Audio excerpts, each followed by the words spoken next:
అత్యుత్తమ ప్లేస్మెంట్స్ తో ఎంఎన్సీ కంపెనీలలో ఉద్యోగమే లక్ష్యమా? ఇంజనీరింగ్ చదవాలనే మీ పిల్లల కలని కేజీ రెడ్డి కాలేజ్ తో నిజం చేసుకోండి. అవి లెక్కలు కూడా చాలా క్లియర్గా అదే రివీల్ చేశాయి సార్. సో హైదరాబాద్ ఎందుకంత ఒక బ్రాండ్ ఇమేజ్ పెరిగిందా? హైదరాబాద్ అనగానే మహానగరం, మనకు బ్రెడ్ అండ్ బటర్ ఇస్తుంది అనే ఒక ఆలోచన ఏంటి? ఒకటి ఏమిటంటే గత 30 ఏళ్ళుగా చంద్రబాబు నాయుడు గారి దగ్గర నుంచి ముఖ్యమంత్రిగా ఏ పార్టీ ప్రభుత్వం ఉన్నా ఎవరు ముఖ్యమంత్రి అయినా కూడా చంద్రబాబు నాయుడు గారు కావచ్చు, రాజశేఖర రెడ్డి గారు కావచ్చు, తర్వాత వచ్చినటువంటి కిరణ్ కుమార్ రెడ్డి గారు కావచ్చు, మరి ఆ తర్వాత వచ్చినటువంటి టీఆర్ఎస్ కేసీఆర్ గారు కావచ్చు, ఇప్పుడు కావచ్చు, ఖచ్చితంగా హైదరాబాద్ నగరంలో చాలా గౌరవప్రదమైన స్థాయిలో, అంటే మన దేశం పరిస్థితుల్లో పోల్చినట్లయితే మంచి ప్రమాణాల సదుపాయాలు కల్పించడంలో కృషి చేశారు. సహజంగానే బ్రాండ్ ఇమేజ్ పెరుగుతుంది, మనంతా గర్వపడుతున్నాం. ఇంకా అంతర్జాతీయ ప్రమాణాల నగరం ఒకటి ఉన్నట్టయితే, ఒక గ్రీన్ ఫీల్డ్ సిటీ ఉన్నట్టయితే, హైదరాబాద్ పేరుకి హైదరాబాద్ అంటాం కానీ కొత్తగా డెవలప్మెంట్ అంతా గ్రీన్ ఫీల్డ్ డెవలప్మెంట్ ఇది. దానివల్ల మనకు బ్రాండ్ పెరిగింది, ఎకానమీ పెరుగుతుంది, ఉద్యోగాల కల్పన జరుగుతుంది. కానీ సమస్య ఏంటంటే ఒకే నగరమే ఆధారపడితే 90% మంది ప్రజలు అసంఘటిత రంగంలో తక్కువ స్కిల్స్తో తక్కువ ఆదాయంతో ఉన్నారు. బాగా ఎక్కువ స్కిల్ ఉందనుకోండి, మీరు యూనివర్సిటీ ప్రొఫెసర్గా ఉన్నారు, ఒక సైంటిస్ట్గా ఉన్నారు, ఒక ఫిల్మ్లో టాప్ రేట్ యాక్టర్గా ఉన్నారు, డైరెక్టర్గా ఉన్నారు, అప్పుడు హైదరాబాద్ అవసరం, మహానగరాలు అవసరం. కానీ తక్కువ ఆదాయంతో తక్కువ నైపుణ్యంతో చేసే పనులకి మహానగరం ఎందుకు రావాలి? పాపం రెక్కాడితే డొక్కాడిన వాళ్ళు బతుకు దుర్భరం అవుతుంది వాళ్ళకి. ఇక్కడ ఒంటరి జీవితం, కుటుంబంతో ఉండలేరు, మరి ఉండడానికి సరైన నిలవ నేడు ఉండదు, ఎక్కడో చోట 10 మందితో కలిసి ఉంటారు. ప్రయాణం అటు ఇటు పనిచేసే చోటుకి వెళ్ళటం రావటం, ప్రయాణం అంతా హైరాన్ అయిపోతుంది మనకి. మీరు అక్కడి నుంచి ఇక్కడ రావాలంటే చూస్తున్నాం కదా ట్రాఫిక్ ఎట్లా ఉంటుందో. ఒక్కరోజు కనుక మరి పని ఆగిపోతే బస్సులు ఉండాలి, చిన్న జబ్బు చేస్తే ఆలనా పాలన అనేది ఒంటరిగా ఉంటారు కాబట్టి పట్టించుకునే వాళ్ళు లేడు, సంక్షోభం, జీవితం నరకం అనుభవిస్తున్నారు, నగరాలు రద్దీ అయిపోతున్నాయి. కాబట్టి హైదరాబాద్ నగరాన్ని గౌరవపడదాం, పెంచుదాం. కానీ 100కి 60-70 మంది గ్రామ ప్రాంతాల్లో ఉన్న దేశంలో ఆ గ్రామాల నుంచి ప్రతి వాళ్ళు హైదరాబాద్కి పోకపోతే బతుకు తెరువు లేదన్న పరిస్థితి కాకుండా స్థానికంగా చిన్న పట్టణాలు వచ్చినట్టయితే, ఈవేళ మనకి అన్ని చోట్ల టెలివిజన్ ఉంది, కరెంట్ ఉన్నది, మొబైల్ ఫోన్లు ఉన్నాయి, డిజిటల్ టెక్నాలజీ, కంప్యూటర్లు ఉన్నాయి. ఈ 4 ఉన్నప్పుడు చాలా పనులు లోకల్గా చేసుకోవచ్చు, అన్నీ హైదరాబాద్లో చేసుకోవాల్సిన అవసరం లేదు. పూర్వం ఇవి కూడా ఉండే కాదు. అంచేత అక్కడ ఇవి అభివృద్ధి చెందినట్టయితే ఇన్సిట్యూ అర్బనైజేషన్ అంటాం, ఎక్కడికక్కడ పట్టణీకరణ, ఎక్కడికక్కడ స్థానికంగానే వలసలు పోవటం, ఆ ఊరి నుంచి 10-20 కిలోమీటర్ల దూరంలో. హైదరాబాదు పెరుగుతుంది, కానీ హైదరాబాద్ నరకంగా మారదు, సామాన్యులకు నరకంగా మారదు. ఇవాళ సామాన్యులకే కాదు, ఇవాళ హైదరాబాద్లో ట్రాఫిక్ చూస్తే మీకు అర్థమవుతుంది ఏం జరుగుతుంది. అంచేత హైదరాబాదు జనసాంద్రత పెరగడం గొప్ప విషయంగా అనుకోకూడదు. అమెరికా చాలా సంపన్న దేశం కదా, అమెరికాలో న్యూయార్క్ నగరం కంటే హైదరాబాద్ నగరం చాలా పెద్దది. అమెరికాలో అతిపెద్ద నగరం, ప్రపంచానికి రాజధానిగా దాదాపుగా అనుకుంటున్న నగరం న్యూయార్క్ నగరం. న్యూయార్క్ కంటే హైదరాబాద్ పెద్దది. అలాగే అమెరికాలో మహానగరాలు న్యూయార్క్ తర్వాత ఉన్నది లాస్ ఏంజలస్, ఆ తర్వాత షికాగో. ఇవన్నీ 30 లక్షలు, 40 లక్షలు, 50 లక్షలు, 60 లక్షలు అంటే చాలా గొప్ప రకంగా. మిగతా నగరాలని 15-20 లక్షలు. హ్యూస్టన్ 4వ నగరం అంటాం. మనకి ఏదో 1 కోటి నగరం అయితే గొప్ప అనుకుంటున్నాం, ఈ 1 కోటి నగరాలు చాలా కావాలని కోరుకుంటున్నాం. మహానగరాలు కొన్ని అవసరమే, కానీ ఎక్కడికక్కడ చిన్న పట్టణాలు లేకపోతే బ్రతుకు నరకం అవుతుంది, ఆర్థిక అభివృద్ధి అందరికీ విస్తరించదు. కేవలం హైదరాబాద్లో మాత్రమే జీవితం బాగుంటే మిగతా చోట్ల బాగోకపోతే మరి దేశాన్ని అట్లా కాపాడుకుంటాం మనం? రాజకీయంగా సుస్థిరత్వం ఉండదు, ఆర్థికంగా ఎదుగుదల ఆగిపోతుంది, సామాజికంగా శాంతి ఉండదు. అంచేత మనం రాజధాని కాబట్టి హైదరాబాద్ అనుకోకుండా మనం కాస్త తెలంగాణలో చాలా జిల్లాలు ఉన్నాయి, చాలా పట్టణాలు ఉన్నాయి, లేకపోతే చాలా పెద్ద గ్రామాలు పట్టణాలు అయ్యే అవకాశం ఉన్నాయి. చాలామందికి గ్రామాల్లో ఉన్న వాళ్ళకి నైపుణ్యం ఉన్నది. అక్కడ 15-20 వేల రూపాయల సంపాదన ఉంటే నెలకి ఇక్కడ 50,000కు సమానం, గౌరవంగా బతుకుతారు, ఆలనా పాలన ఉంటుంది, చుట్టుపక్కల కుటుంబము, తెలిసిన వాళ్ళు, బంధుమిత్రులు, తెలిసిన ప్లేస్ ఉంటుంది, వాళ్ళు పెరిగిన చోటికి 10 కిలోమీటర్ల దూరంలో పని ఉంటుంది. అట్లా ఆలోచించాలి, కానీ అంత మన చుట్టే రాజ్యం తిరగాలి, మిగతా వాళ్ళని ఇక్కడ రావాలనుకునేటువంటి సంస్కారం పోవాలి. సో హైదరాబాద్ బ్రాండ్ ఇమేజ్ చూసే పెట్టుబడులు వస్తున్నాయి. హైదరాబాద్ బ్రాండ్ ఇమేజ్కు తగ్గట్టుగా చుట్టూ పరిశ్రమలు కావచ్చు, ఇక్కడ మెట్రో రైలు కావచ్చు, ఔటర్ రింగ్ రోడ్ కావచ్చు, హైదరాబాద్ విస్తరిస్తోంది, దానికి తగ్గట్టుగా అన్ని వసతులు కల్పిస్తున్నామని చెప్తున్నారు. ఎట్ ద సేమ్ టైం దాదాపు 1 కోటి వాహనాలు ఉన్నాయి అంటే వీ కెన్ ఇమాజిన్, ప్రజలతో పోటీ పడుతున్నటువంటి వాహనాలు, జనసాంద్రత పెరిగినట్టుగానే వాహనాల సంఖ్య. ఒక వాహనం ఉంది ఇప్పుడు. ఏమైందంటే ఇప్పుడు ఈవేళ దేశం మొత్తంలో లెక్కలు ఏం చెప్తున్నాయంటే మీకు బాటమ్ క్వింటల్ అంటే దిగువ 20% జనాభాలో కూడా మనకి 50% కుటుంబాలకు ఏదో వాహనం ఉంది. ఇక మిగతా కుటుంబాలు ప్రతి ఒక్కళ్ళకి కుటుంబానికి 1, 2, 3 వాహనాలు ఉన్నాయి. కొన్ని కుటుంబాల్లో అయితే మనిషికి 1 కంటే ఎక్కువగా వాహనాలు ఉన్నాయి. మరి ప్రతి ఒక్కళ్ళకి వాహనం ఉండి మనం ఎంత గొప్పగా ఉందంటున్నా కూడా అంతర్జాతీయ ప్రమాణాలతో మన ఇన్ఫ్రాస్ట్రక్చర్ దిగుడిపోయి ఒక లండన్ లాగా, ఒక ప్యారిస్ లాగా, ఒక న్యూయార్క్ లాగా, ఒక షికాగో లాగా మన ఇన్ఫ్రాస్ట్రక్చర్ ఉండదు కదా. మనం ఆ స్థాయికి వెళ్ళలేదు కదా. అది లేదు. 2, మనం ట్రాఫిక్ రూల్స్ పాటించము. ఏదో ఇష్టం వచ్చినట్టు పోవడం అలవాటు అయిపోతుంది. నరకంగా ఏమవుతుంది? కాబట్టి మనం జనాభా పెరగటము, జనసాంద్రత పెరగటం గొప్పగా అనుకోకూడదు, అది బలహీనతగా అనుకోవాలి. అంటే బతుకు తెరువు ఇంకో చోట లేక, గతి లేక అందరూ నిరుపేదలు కూడా వచ్చే పరిస్థితి మనం కల్పిస్తున్నాం. వాళ్ళ జీవితం దుర్భరం చేస్తున్నాం, నగరాలు నరకం చేస్తున్నాం. కాబట్టి నగరాలు పెరగాల, నగరాల్లో చేసే పని స్థాయి వేరు.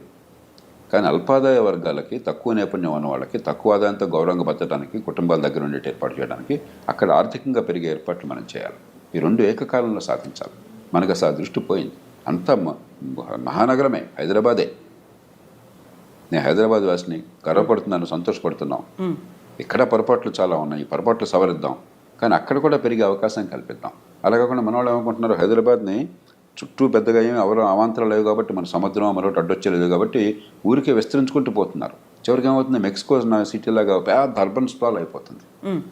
అది కాదు, పెరిగిన హైదరాబాద్ ఇట్లా ఉండండి, సంతోషం.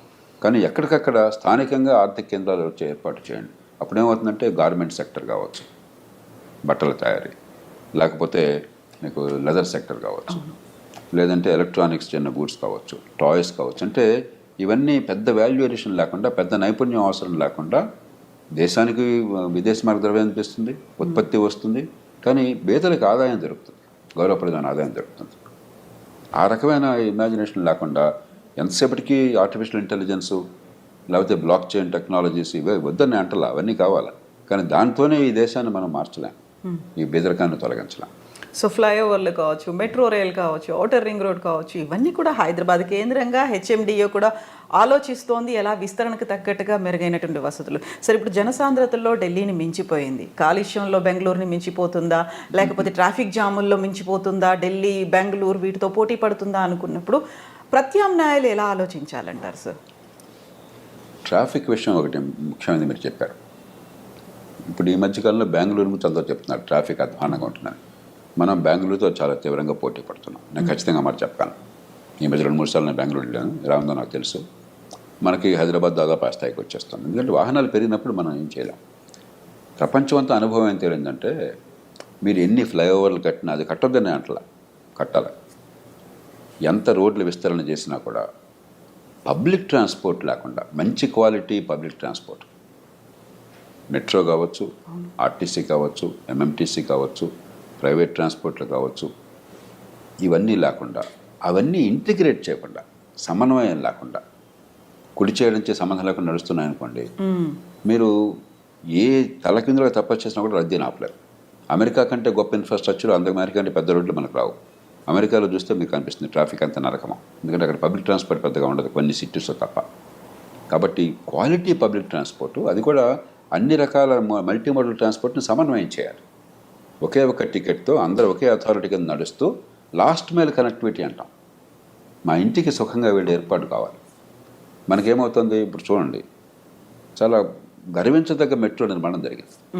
ఎల్ఎన్టీ ప్రైవేట్ సెక్టర్ వచ్చింది ఇక్కడికి. దాదాపు 70 కిలోమీటర్లు జరిగింది. ఇంకో 70-60 కిలోమీటర్లు చేస్తామంటున్నారు. మనకి వాడు 20,000 కోట్ల పైన ఖర్చు అయింది. వాళ్ళ పరిస్థితి ఏంటి, ఆ మెట్రో మీద పెట్టిన ఖర్చుల మీద వడ్డీ రావట్లా. రోజుకు 2 కోట్ల రూపాయలు వాళ్ళకి ఆదాయం వస్తుంటే నడపగలుగుతున్నారు. ఆపరేషనల్ కాస్ట్ అంటే అది వరకు కవర్ అయిపోతాం కంఫర్టబుల్గా. కానీ వడ్డీ రోజుకు 4 కోట్ల రూపాయలు అంతే. ఎప్పుడైతే వడ్డీ కూడా వాళ్ళు పెట్టిన ఖర్చుకి పోయినా, పెట్టుబడి పోగా వడ్డీ కూడా కష్టపడాల్సి వస్తుందో, ఎల్ఎన్టీ నిధుల నుంచి ఇవ్వాల్సి వస్తుందో, వాళ్ళకి కొత్తగా ఏం చేయాలని కోరిక కనిపించట్లా. నిజంగా ఇప్పుడు ఏమవుతుంది, ఇంత ఖర్చు పెట్టాము, దాంతో ఈ లాభాలు ఆర్జించే పని, చివరికి ఆ డబ్బంతా మనకు పోయిందని చెప్పిన బాధ కలుగుతుంది ప్రైవేట్ కంపెనీకి. ఈవేళ విపరీతంగా రద్దీతో మెట్రో నడుస్తాం. చాలా లైన్స్ మీరు ఎవరినైనా మెట్రోలో వెళ్ళామని కనుక్కోండి, విపరీతం రద్దీతో. ఇటీవల కాలం దాకా, కొన్ని నెలల క్రితం దాకా గంటకోటి నడిచేది. ఏమిటాయి అని చెప్పంటే కుట్రప్రణాళిక మనం యుద్ధం కోల్పోయినట్టుగా ఇన్ని వేల కోట్లు ఖర్చు పెట్టిన తర్వాత ఆ మెట్రో రైలుకి కావాల్సిన రైలు కోచెస్ కొనడానికి డబ్బులు లేక, ఆ 50-100 కోట్లు ఖర్చు పెట్టడానికి డబ్బులు లేక, దానికి రైల్వే వాళ్ళతో సంప్రదించి మాకు కొంచెం లీజ్ మీద ఉండని వాళ్ళు బతిమాలే పరిస్థితి వచ్చింది. ఆలస్యమైంది. ప్రస్తుతం 15 నిమిషాలకు ఒకసారి నడుస్తుంది. ప్రపంచంలో చాలా చోట్ల నిమిషానికి ఒకసారి నడుపుతారు. మీకు బాగా రద్దీ ఉందంటే డిమాండ్ ఉంది కదా, డిమాండ్ ఉన్నప్పుడు మీరు ఫ్రీక్వెన్సీ పెంచాలి కదా. ఆల్రెడీ మొత్తం మీరు ట్రాక్ అంతా నిర్మాణం చేశారు కదా. నిర్మాణం చేసినప్పుడు నిమిషానికి ఒక రైలు వెళ్ళినా 20 నిమిషాలకు ఒక రైలు వెళ్ళినా కూడా ఇన్ఫ్రాస్ట్రక్చర్లో తేడా లేదు. మీకు కావాల్సిందల్లా ఈ కోచెస్, ఈ ట్రైన్స్ కావాలంతే. నెంబర్ పెంచాలి. వారిని అడిగితే వాళ్ళు ఏం చెప్తున్నారు, ఇప్పుడు మాకు ఒక 10 ట్రైన్స్ అదనంగా ఉంటే 10-30 కోచెస్, ఒక్కొక్క కోచ్కి 10 కోట్లు అవుతుంది. 300 కోట్ల రూపాయలు ఉంటే ఎంత ఫ్రీక్వెన్సీ కావాలని వేస్తాం. 300 కోట్లు లేక 24,000 కోట్లు ఖర్చు పెట్టిన తర్వాత కేవలం 300 కోట్లు లేక నగర అవసరం తీరట్లా. చిన్న ఉదాహరణ చెప్తాను. ప్రైవేట్ కంపెనీ పాపం వాళ్ళు ఇప్పటికే డబ్బు తెలంగాణ కోసం, హైదరాబాద్ కోసం వాళ్ళు ఖర్చు పెట్టారు, వాళ్ళు బాధ పడుకుంటారు. గవర్నమెంట్ దాని గురించి పట్టించుకోవట్లేదు. 2, ఎంఎంటీఎస్ విస్తరణ కూడా చేస్తూ ఉంటున్నారు, సంతోషం. కానీ ఎంఎంటీఎస్ దారు ఎంఎంటీఎస్దే, ఆర్టీసీ దారు ఆర్టీసీదే, మరి ప్రైవేట్ బస్సుల దారు ప్రైవేట్ బస్సులదే. ఆ లాస్ట్ మైల్ కనెక్టివిటీ లేదు. మీరు లాస్ట్ మైల్ కనెక్టివిటీ వచ్చేట్టుగా చేసి 4ని సమన్వయం చేసి ఒకే పెట్టారనుకోండి, ఫ్రీక్వెన్సీ జనానికి ఎంత అవసరమైతే అంత మీరు ఖరీదైన మనుషులకు కూడా నమ్మదగ్గ ట్రాన్స్పోర్ట్ సిస్టమ్ ఉందనుకోండి. మీరు లండన్ వెళితే, ప్యారిస్ వెళితే మీరు పబ్లిక్ ట్రాన్స్పోర్టే వాడతారు 199 మంది. అది వాడకపోతే మూర్ఖులం మనం, చాలా కష్టపడాల్సి వస్తుంది. అలా ఆ రకంగా ఏర్పాటు చేశారనుకోండి సౌకర్యవంతంగా. మా ఇంటి నుంచి అక్కడికి వెళ్ళడానికి కావాలంటే బస్సు ఏదో ఉంటుంది, దగ్గర అయితే నడిచి వెళ్తాను నేను. అక్కడి నుంచి నాకు బస్సు ఎక్కినా, లేకపోతే ఎంఎంటీఎస్ ఎక్కినా, లేకపోతే మెట్రో ఎక్కినా కూడా ఒకటే టికెట్. అన్నీ మంచి ప్రమాణాలతో ఉంటాయి, కంఫర్టబుల్గా. వేసంకాలం ఉందనుకోండి తగ్గ ఎయిర్ కండిషన్ బస్సు ఉంటుంది. అలాగే ఎంఎంటీఎస్ కూడా ఇంప్రూవ్ చేస్తాం. ఇలా చేసామనుకోండి, ఆ కొద్దిపాటి ఏర్పాట్లు చేసామనుకోండి, 190 మంది దాన్ని వాడతారు సంతోషంగా. ఇప్పుడు నేను కొన్ని సందర్భాలు వాడాలనుకున్నా కూడా ఈ అసౌకర్యం భరించలేక కారు వెళ్ళాల్సి వస్తుంది. మనం కూడా రద్దీలో భాగం అయిపోయినాం. కాబట్టి పబ్లిక్ ట్రాన్స్పోర్ట్ని మనం సమగ్రంగా ఆలోచించి ఏర్పాటు చేయకుండా గుడ్డెద్దు చేలబట్టట్టు చేస్తే ఖర్చు కనిపిస్తుంది, గ్లామర్ కనిపిస్తుంది, కానీ ఫలితం రాదు. 400 కోట్ల రూపాయలు ఒక్కొక్క కిలోమీటర్కి అవుతుంది, మనం గుర్తించాలి. కనీసం 200 కోట్లు అవుతుంది, సగటున 300-400 కోట్ల రూపాయలు అవుతుంది మెట్రో నిర్మాణం. అంటే ఆషామాషి. అంటే ఒక్క గజం మెట్రో వేయడానికి ఒక గజం 40 లక్షలు అవుతుంది. ఈ సమాజం ఖర్చు పెడుతుంది. అది ప్రైవేట్ వాళ్ళు పెట్టినా, ప్రైవేట్ వాళ్ళు పెట్టరు. ఒక మెట్రో ఎలాంటి వాళ్ళు పెట్టారు, ఇంక మళ్ళీ ఎవరు రారు, ప్రభుత్వమే పెట్టాలి. బ్యాంకులు అప్పు వచ్చినా మన దేశం డబ్బు, మన ప్రజల డబ్బు. 40 లక్షలు ఒక్క గజానికి. కాబట్టి దాన్ని సమగ్రంగా, సంపూర్ణంగా, సంపూర్ణం అందరినీ కలిపి వినియోగించకపోతే అసలు ఈ రవాణా విషయంలో నగరాలు నరకమైపోతాయి. నేను బయటికి సాధారణంగా వెళ్ళను, ఎందుకంటే నేను పనిచేసేది, నేను ఉండేది ఒకే కాంప్లెక్స్లో ఉంది. కానీ ఇప్పుడు బయటికి వెళితే వెళ్ళిన ప్రతిసారి నరకమే. నాకు ఎందుకు వచ్చాను రేవో బయటకు అనిపిస్తుంది. అలా ఉండాల్సిన అవసరం లేదు. మనకు వచ్చి గౌరవప్రదమైన జీవితం. యూరోప్ వెళ్తే మీరు ఎక్కడికి వెళ్ళినా కూడా అక్కడ చక్కని ప్రమాణాల పబ్లిక్ ట్రాన్స్పోర్ట్, మల్టీమోడల్ ట్రాన్స్పోర్ట్ కనెక్టివిటీతో ఉంటుంది. హాయిగా పౌరుడికి హాయిగా వెళ్ళిపోయి ఈ మొత్తం ఎందుకు, మన ప్రజల జీవితాలు సాఫీగా నడవాలి. ఒకసారి నేను సోల్ వెళ్తే, దక్షిణ కొరియా రాజధానికి, పొద్దున్నే తెల్లవారుజామున నేను ప్రయాణం చేయాల్సి వచ్చింది. బయట బాగా చలిగా ఉంది. నేనేమో అలవాటు లేక ఏదో మామూలు బట్టలు కోట్ ఉంది, కానీ చలికి తట్టుకునే బట్టలు లేవు. 5 గంటలకి బస్ తీసుకోవాలి నేను ఉన్న హోటల్ నుంచి. 8 గంటలకి ఎందుకో ఫ్లైట్ ఉన్నది. నేను వాళ్ళని అడిగాను, బస్సు ఎన్ని గంటలకి ఎక్కొచ్చాయా అని. కరెక్ట్గా 5 గంటలకు రండి సార్ అన్నాడు. నాకు మరి బయట చల్లు నుంచోవడం కష్టం, బయట ఎక్కువసేపు నుంచోకుండా వెళ్ళాలంటే ఏం చేయాలి? ఒక గడియారం చూడండి, 30 సెకండ్ల ముందు బయటకు వెళ్ళండి, చూడండి 30 సెకండ్ల ముందు బయటకు వెళ్ళండి, బస్సు అందుకుంటారన్నాడు. సెకండ్తో సహా కరెక్ట్గా వస్తుంటాను.